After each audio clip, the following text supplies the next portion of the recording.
গেল তেজপাতা, এবার চলে যাচ্ছে জিরে, পেঁয়াজ, মটন এবার চলে গেল কোনো রকম কোনো গুঁড়ো মশলা দেখি রসুন বাটা, আদা বাটা, এটা আদা বাটা,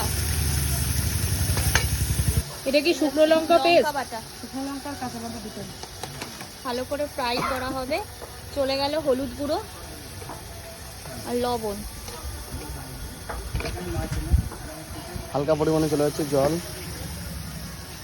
চলছে কষানো, হালকা পরিমাণে জল। এবার চলে যাচ্ছে কি যাচ্ছে মিষ্টি দি, মিষ্টি মাংস দিয়ে তাকাবো এদিকে, মাংস মিষ্টি দি মিষ্টি এদিকে একবার, চলো দেখো মাংস মটনে চলে গেল। মিষ্টি ক কিলো আছে?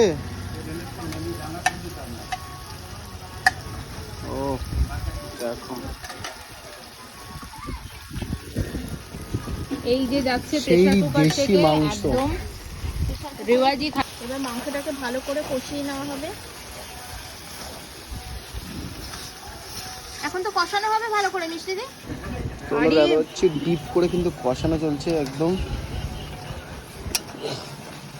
এবার চলে যাচ্ছে আলু, মটনে আলু চলে গেল পরিমাণ মতো জল, দেখো চলে যাচ্ছে পরিমাণ মতো জল।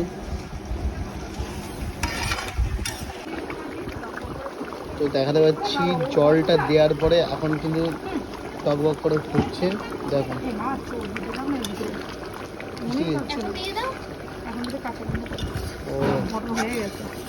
অবশ্যই। মাংস আর কতক্ষণ লাগবে? হচ্ছে একদম একটা পিস একটু দেখো না, দেখো মিষ্টি দি বৃষ্টি চলে এসেছে, সিনার পিস। ও জিও,